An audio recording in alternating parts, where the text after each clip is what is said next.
ধন্যবাদ আছিলে লংচিং তেৰণ LSD তেখেতে মোক ক'লে বাইদেউ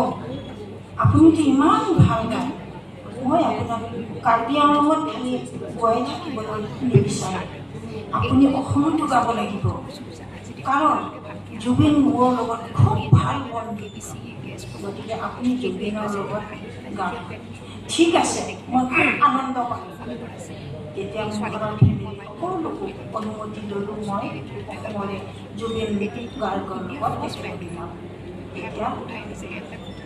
বহুত বাধা আছে তথাপিও মানি ল'লোঁ মই যাতে আগবাঢ়িব পাৰোঁ তেতিয়া জুবিনৰ লগত প্ৰথমবাৰ কাৰণে মানাই কেছেটত কাৰ্বি আংলঙৰ আমাৰ মানাই কেছেট তাৰ লগত গালোঁ জুবিনৰ লগত গালোঁ গীত দ্বৈত কণ্ঠগীত আৰু জুবিনে ক'লে বাইদেউ আপোনাৰ গানৰ বৰ্ডিংবিলাক দেখোন শুনিলে মোৰ একদম গাৰ নোম শিয়ৰি আপুনি মোৰ বাবে গীত লিখিব আৰু ইমান ধুনীয়াকৈ মোৰ গীতটো গাই দিছে তেতিয়া আমি এনেকৈ চলি থাকিলোঁ জুবিনৰ লগত আমাৰ কাৰ্বি গীত অৱশেষত সি ক'লে বাইদেউ মইতো আপোনাক নিজৰ বাদ্য নিচিনা মোৰ নিজৰ একে মা একে দেউতা মোৰ বাদ্য নিচিনা মই আপোনাক মানি লৈছোঁ গতিকে আপোনাৰ কাৰণে মোৰ এটা স্মৃতি লাগে গতিকে মই যিটো লিখিম অসমীয়া গীত সেইটো হ'ব যন্ত্ৰত মই এটা গান লিখিছোঁ আপুনি সেই আপোনাৰ লোকগীত এক কলি হ'লেও আপুনি গাব লাগিব ঠিক আছে মই গাম যাম মই তোমাৰ আকৌ গাম একেলগে গাম এতিয়া সি খুব ভাল পালোঁ আৰু জুবিনে মোক ইমান মৰম কৰে ইমান চেনেহ কৰে আৰু মোক যে ইমান সন্মান দিয়ে মই নিজেও মানে ভাবি দিব নোৱাৰা বেষ্ট কাৰ্বি বেষ্ট ছিংগাৰ হিচাপে বহুতো পালোঁ তাৰপিছত অৱশেষত মই ভাবিলোঁ মই যে কেনেকৈ আমাৰ কাৰ্বি আংলঙৰ মাজত থাকিলে নহ'ব বেলেগ লগতো মই কেনেকৈ গাব পাৰিম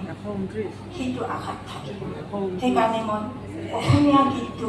কিছুমান লিখিবলৈ ল'লোঁ শিকিবলৈ ল'লোঁ গাবলৈ ল'লোঁ আৰু হিন্দী গীতবিলাকো শুনি ল'লোঁ লতা মংগেশকৰ গান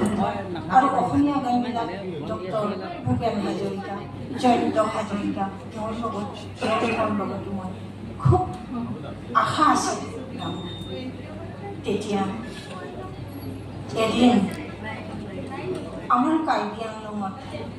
সাহিত্য সভা প্ৰথমবাৰৰ কাৰণে পাতিছিল সেইটো সময়ত আমাৰ স্বৰ্গীয় ডক্টৰ ভূপেন হাজৰিকা আহিছিলে তেখেতে মোক এটি গীত শিকাই থৈ গৈছিল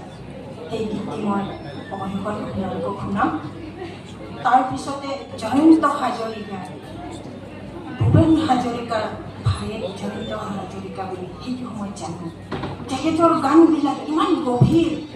ইমান সুৰবিলাক ইমান মৰম লগা মই জয়ন্তৰ গানবিলাক শুনি থাকোঁ ভাল লাগে এতিয়া অৱশেষত আমাৰ কাৰ্বি আংলঙত জুবিনৰ লগত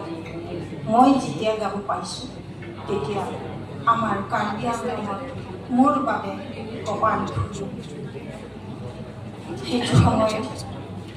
1978-79 জোনাকৰে ৰাতি